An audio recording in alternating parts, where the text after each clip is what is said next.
So it's really not uncommon for chaotic family systems to kind of trickle down into the next generation. So I'm really curious to hear, Lauren, your perspective on what you've seen in ACOA and how that gets transmitted to the next generation. Yeah. So the topic of intergenerational trauma, essentially, it's just the transmission of trauma from one generation to the next. And so essentially, this is picked up in multiple ways. One of those ways is by learned behaviors. Mm-hmm. So this can be anything from like cognitive avoidance or, like aggression. These are all learned behaviors. You observe your parents doing them and then it's modeled for you. So you do them yourself. Right. Yep. So and that probably also feels safe. Like for sure. The type of love that you experience in your family, that's what love is. Even though on the surface you might say, I'm not going to repeat that. But then at the end of the day, that's what feels safe and familiar. Unless, of course, you gain insight on that and challenge it and update that and make a very conscious effort. Would you say for somebody who grew up in a alcoholic family system, it has to be a pretty conscious effort to do things differently? I think even when people sort of make these internal vows of like, I'm not going to do it differently. I'm going to do things very differently than my parents. Because I think a lot of people who come from alcoholic family systems, like they know that it's a problem. The way that their family functioned, they don't like it. More often than not, I think what I see is that people just don't know another way, because the kinds of behaviors that I'm talking about that people are picking up are on the like cellular level. Mm-hmm. So, that's another way that intergenerational trauma is transmitted. So there are like transgenerational epigenetic changes that can occur. And we've observed these. There are all kinds of studies. Interesting. But there was this kind of famous study that was done on rats where they exposed female rats to an early life stress event that was like very, very stressful. So like not just like a little stressful, like something that was like damaging. Poor rat. Yeah. And what they observed was that there were epigenetic changes that occurred where up to the fifth generation, third, fourth, and fifth generations of the mice preceding this female rat, they could see that the microRNAs had been altered. So is that like in the brain, changes in the brain? For sure. Chemical changes. That is so interesting. And of course, that's all genetic, how the brain is put together. Yes. Wow, that is fascinating. Your threshold for tolerance of stress can be deeply affected by the previous generation's experiences around stressful events. So this is not only ACOA, like adult children of alcoholics. It's like any trauma. But any trauma, wow. Yeah, especially early life trauma, which is where you get into like that. There's this very, very like seminal study that was done called the ACEs study, Adverse Childhood Experiences. And it's very like lots of people in the mental health world are very familiar with it. And even in the medical world, because it's basically a list of like, if you've experienced one of these 10 life altering things before the age of 18, some of them are like serious natural disaster, divorce, an alcoholic family member, etc. If you experienced any of these before the age of 18, the health outcomes for people, even when you control for like environmental factors like smoking or drinking, the health outcomes are significantly worse. Wow. And so we know that stressful life events affect the hypothalamic pituitary adrenal axis. And we know that this, has long-term effects. There are things you can do. Somatic work is a really kind of a... Where you address the body and... Yes. That can look like anything from massage therapy. Sometimes people do exercise. You can do like deep breathing stuff. There's all kinds of things that you can do. I think exercise is a huge one that I've used for my own life. Yeah. Exercise actually has been shown to have the same effect as antidepressant medication if it's like regular exercise for mood and also relieving stress.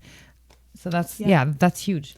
And when you expose yourself to small stressful events like exercise, believe it or not, exercise is a low stress event on your body. I'll say. Unless you're doing like 7 HIIT workouts every single week, in which case you shouldn't do that. You'll burn out your adrenal glands. But especially if you're a woman, you should not do that. But what we find is that like exposing yourself to these like mini stresses actually creates a capacity to bear stress. It creates resilience. If the body then has a chance to recover. Yeah.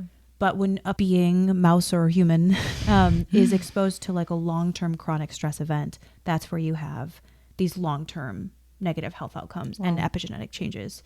So, but would you say with these epigenetic changes, because, you know, using therapy or I mean, actually any like experiences, like, you know, can reshape the brain, right? And the brain is ever evolving. And we know that things like CBT definitely can, you know, physically change the brain. Depression, Alzheimer's has been shown to actually physically alter the brain.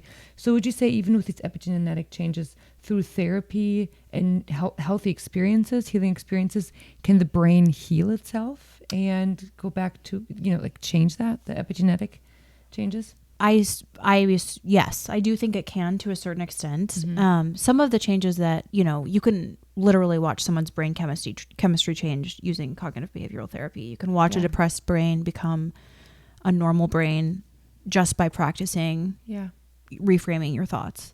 So you can actually break the cycle with... For sure. Yeah. But I do want to say, like, and this isn't to be discouraging, I also don't want to diminish the fact that like there are cases where like the damage is really severe and you can do what you can and the rest is really kind of in God's hands. And we have to accept that like not everyone has the same starting line. That's a really hard reality. Some people's starting line is like 5 miles behind someone else's. And sometimes your starting line is 5 miles ahead of somebody else too. So like, yeah, you know, and one thing that just coming to my mind in our last episode where we talked about forgiveness and forgiving our alcoholic parents, you'd mentioned something really great, Lauren. You said they are poor too, right? Like they are also hurting and that they were likely also in some kind of chaotic family system. And so they weren't as able to provide you a safe home as parents who had a safe upbringing themselves. And so not to excuse their behavior, not to excuse that, because at the end of the day, we still have free will and we can make changes and get help. But, you know, to kind of that perspective, I think can kind of help us to have empathy and make it easier to forgive, to realize that, you know, they had those, right. They started maybe 5 miles behind. Yeah. You know, what's also interesting is that there's a ton of new research coming out about fasting, like intermittent fasting, as well as like multiple day, like water fasts that is showing to turn on and off certain gene sequences, like genes for cancer. The reason for this is because fasting in a healthy way, if you're like just doing one day, or if you're doing like, you know, intermittent fasting, it puts a healthy amount of stress on the body, but then the body can rebound. So you don't, I mean, I'm not advocating for people to like be anorexic. I'm saying like, this is like, you have to time this. Yes. If you're a woman, it should be according to your cycle. Yeah, you shouldn't be There's intermittent a ton fasting. on the internet. You can do like the 16-8 where you eat for 8 hours and fast for 16 or. Yeah. I would suggest actually Mindy Pelz's Fast Like a Girl book, because she teaches you all about how to fast according to your cycle. There are times when you're not supposed to. Look that up. Yeah, she's wonderful. She's brilliant. And then her book Eat Like a Girl, which is the newest edition, actually she updates some of the like nutrition info. So anyway, all that to say, like, you can reacclimate, you can increase your threshold of tolerance as far as stress goes through exercise, fasting, somatic work, therapy. There is such a thing as somatic therapy, multiple types. And so, yeah, you can do all of these things. And as well, what you describe about like making healthy relationships with new people habituates your nervous system to healthy relationship. Yeah. So you can literally relearn that I don't have to be hypervigilant in my relationships. I can just have boundaries and know what I'm capable of. And we'll talk a little bit more about that in the next episode. But basically, like the reality is that this kind of information is passed on in our cells on a cellular level, but that's not a condemnation. That's not like, you know, epigenetics can be turned on and off. So it's not like a death sentence, but Yeah. Also, you mentioned a lot of great ways to healing, but of course there's also, you know, the Lord, right? Yeah. And there's healing that comes from the Lord. I mean, if you look at the Gospels, right? I mean, Jesus healed people from leprosy and blindness and deafness. So bring that to the Lord. If you notice there are things inside of you that are working against you, you know, ask the Lord to heal. Ask the Lord to to renew you in that. Also, on a spiritual level, prayer and fasting, and I don't mean fasting for health, I mean fasting for spiritually. Yeah. Jesus says, like, for some demons to cast them out, and I'm not saying that, like, that means you're possessed, but really, like, to get rid of some difficulties, sometimes fasting is a necessary thing.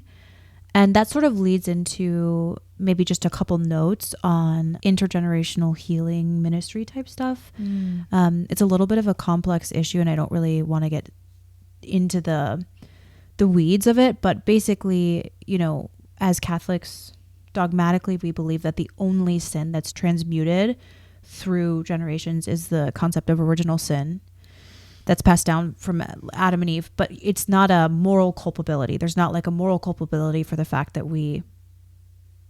for original sin. Like I'm not going to be held personally responsible for Adam and Eve. So all that to say, like, we're held responsible for our own sin. There's obviously grace and mercy and all these things, but I'm just saying that just to kind of note that there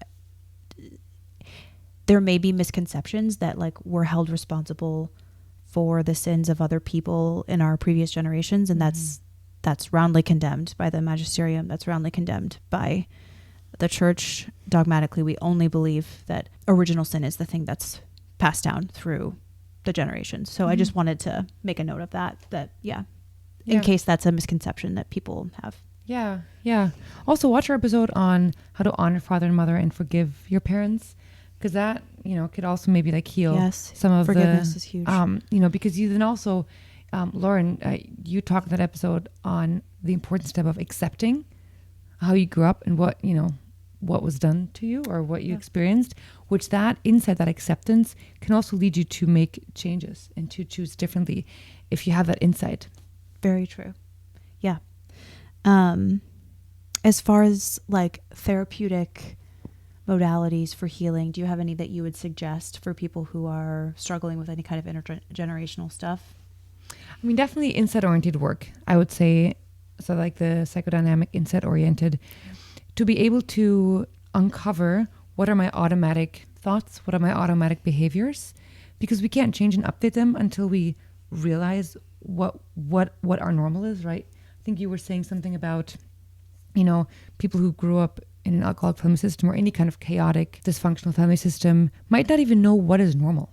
Yeah. And so you have to first uncover what was my experience, and then have a therapist walk alongside you to, just to open up new perspectives and to kind of guide you into, which is very painful, I'm sure, to come to accept the things that maybe weren't as you had wanted them and how things could have been different. But through that acceptance can come this insight to be able to make more conscious decisions to do things differently and to not repeat what you experienced, how your brain has been formed, right? Yeah. And so I think insight-oriented work, but then CBT I think can also be really beneficial to challenge those underlying beliefs about yourself and the world, to use things like positive self-talk to change automatic thoughts so that you can change your behaviors. And that's what I would say. Do you have anything to add to that? I think those are both like trauma-focused CBT, psychodynamic work, definitely. Yeah, and you mentioned the somatic work for sure. Somatic therapies. I would also say EMDR for those who definitely really feel like stuck. Can be a very helpful tool. And narrative therapy, any kind of narrative therapies are very helpful, or could be. And I think really just recognizing that you may need a sort of a smattering. Sometimes you kind of run the course with a therapy and you're like, okay, I internalized that. I need something more, different. And so not being afraid of the fact that you can kind of gather the information that you need from one form of therapy and be like, okay, I've graduated from this. I know how to do it. Yes. But I actually see that there's room here for deeper healing in some other respect, and not being afraid to kind of pursue that as well. A good therapist will never be offended if you bring that up, because a good therapist will always be interested in your treatment and your progression in healing. Yeah. So if your therapist gets, I don't know if that's a worry for some people, of like, oh, I don't want to tell the therapist, I want to see someone else, will they be offended? Well, if they're offended, then that's kind of on them. They really shouldn't be. They should be like, oh yes, like, thanks for bringing that up. Let me help you find someone who can meet that need. likely, if they're a good therapist, they're 10 steps ahead of you. And They're already yes, gearing suggest up. that. They're already trying to put supports in place. You've already had the conversation about, well, what about when you graduate from therapy? You've So that's already right. done. If They're you're on- priming you. If you're on the other side, also don't feel like your therapist is trying to like push you out or get rid of you. They might just genuinely be like, okay, I think we've reached maybe the limit, or just to see, I think you would really benefit from this other type of treatment that I'm not trained in. Yeah. So Yep. yeah, I hope that you have a good therapist whom you can trust that has your best interest at heart. Yeah.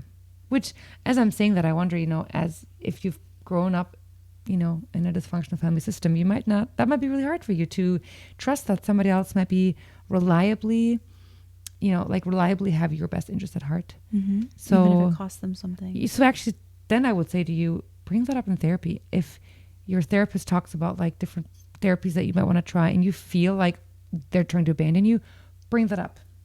That is all part of therapy, all part of treatment, to use the therapeutic relationship to say, okay, what's coming up right now? Yeah. Right now in session. I would say the other ways that we kind of break the cycle are setting boundaries, building new relationships, which we're going to get into in the next episode, and basically just open dialogue and self-compassion. So those are all things that you can do. We can sort of outline some of these more specifically, but and we will in the next episode. But yeah, In the next episode, healing from ACOA and relationships. yeah. Great. Well, make sure you check out our whole playlist. We have a whole playlist on the topic of ACOA, so check that out if you haven't already. And until next time, have an awesome week. Bye, guys. Bye. God bless.